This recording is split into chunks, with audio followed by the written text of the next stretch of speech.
जय श्री राम भक्तों स्वागत है आपका हमारा चैनल देववाणी में। भक्तों, आपको हमारी कथाएं कैसी लगती हैं हमें कमेंट करके ज़रूर बताएं। भक्तों, हमारी कथाओं को लाइक अधिक से अधिक करें, इन्हें शेयर करें और हमारे चैनल को अधिक से अधिक सब्सक्राइब करें। भक्तों, आपसे एक गुजारिश है, हमें इंस्टाग्राम पर फॉलो करें जिसका लिंक डिस्क्रिप्शन में दिया गया है। तो चलिए शुरू करते हैं आज की कथा। जय श्री राम भक्तों, सवालों की श्रृंखला में आप सबका स्वागत है। आज का प्रश्न है, ऋग्वेद में सबसे पहले मिलने वाला मंत्र कौन सा है? अपने उत्तर वीडियो में कमेंट करके जरूर दें।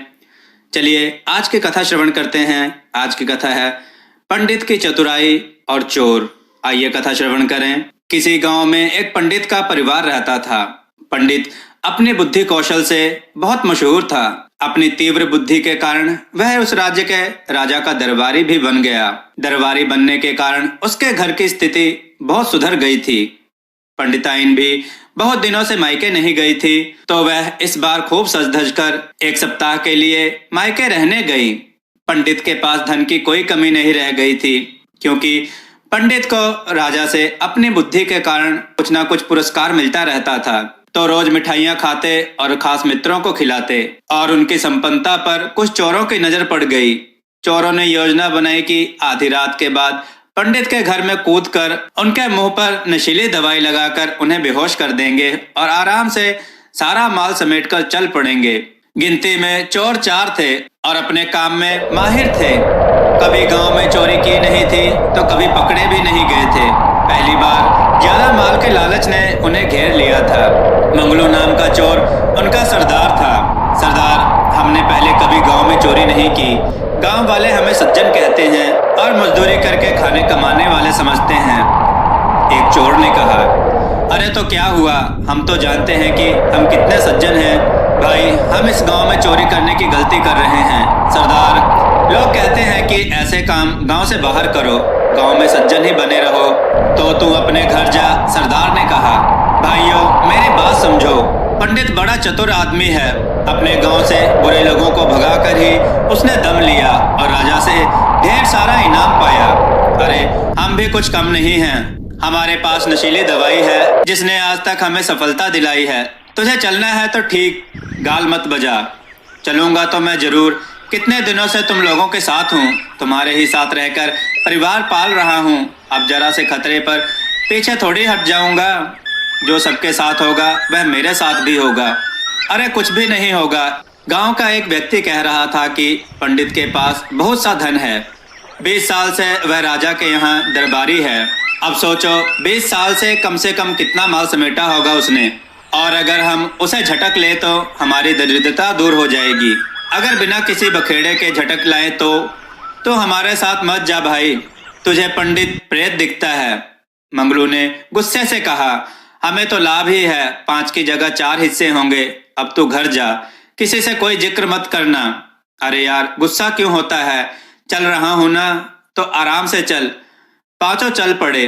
मंगलू सरदार को अपनी जेब में रखी नशीली दवाई की डिबिया पर बड़ा अभिमान था। आज तक उसी के भरोसे उसने सफलता पाई थी। सारा गांव सोया पड़ा था। पांचों दबे पांव पंडित के घर के पिछवाड़े पहुंच गए और एक जने की पीठ पर चढ़कर दूसरा छत पर चढ़ गया। फिर उसने रस्सी डाल दी। सबके सब छत पर जा चढ़े। पर यह क्या, पंडित तो शायद जाग रहे थे। पंडिताइन सो गई क्या? पंडित की आवाज आई। नींद तो आ रही है, कामकाज की थकान हो गई थी। पंडिताइन की नींद भरी आवाज आई। 8-10 दिनों से तुम बहुत मेहनत कर रही हो, 2-4 बातें भी कर लो ना। अब तक तो बातें ही कर रहे हैं, अब सो जाइए। पर मैंने वह जोशी वाली बात तो तुम्हें बताई ही नहीं। कौन सी बात? मुझे एक प्रकांड जोशी मिला था। उसने मेरे हाथ की रेखाएं देखी और बताया कि हमारे 5 पुत्र होंगे। सच? अब पंडिताइन भी जाग गई। और क्या झूठ? देख लेना, उस जोशी की बात सच निकलेगी। उसी ने तो बताया था कि मैं राजा के यहाँ दरबारी लगूंगा और मुझे बहुत सा धन प्राप्त होगा। और यह बात सच हुई ना? फिर तो यह भी बात सच ही होगी जी। हाँ, पंडित के 5 बेटे होंगे। 5 बेटे का मतलब 5 लाठियां। फिर गांव में कौन मुझसे टक्कर ले सकेगा? अरे अभी तो बेटे पैदा भी नहीं हुए, घमंड अभी से करने लगे। घमंड कैसा? जो निश्चित है उस पर तो घमंड किया ही जा सकता है, पर जी पैदा होते ही तो आपके बेटे लाठी लेकर ना निकल पड़ेंगे। मंगलू सरदार और उसके साथी चुपचाप अगल बगल छत पर लेटे उनकी बातें सुन रहे थे। सरदार का साथी सरदार के कान में फुसफुसाया, यह तो सोया ही नहीं। अरे पंडिताइन 8-10 दिन से शादी ब्याह के काम में व्यस्त थी, तो सो जाएगी थोड़ी देर में थक हार कर। सरदार हंसकर फुसफुसाया, क्या पता सारी रात ही जागते रहें। सरदार ने अपने साथी का कान उमेटा, धीरे सरदार, चीख पड़ूंगा। तो मूर्ख, सारी रात तो दुल्हे भी नहीं जागते, यह कुछ ही देर की बात है, अभी आधी रात है, तब तक हम भी सो लेते हैं। तो तू सो, हम तुझे जगा लेंगे। उधर पंडित का वार्तालाप अभी जारी था। पंडिताइन, ये तो सोचो कि 5 बेटों के क्या नाम रखेंगे। पंडित बोले, यह काम तो आप ही करें या किसी और पंडित से करवाएं। अरे मैं खुद कर लूंगा, मैं भी तो एक पंडित हूँ।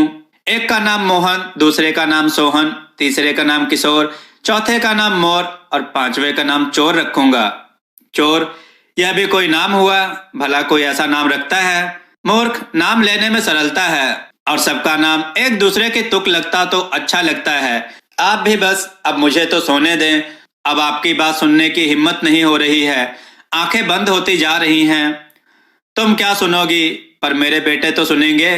खेत पर से आवाज दिया करूंगा तो दौड़े चले आएंगे। अब सो भी जाइए, देखो कैसे आवाज दूंगा। अरे सोहन, पंडित जोर से चीखे।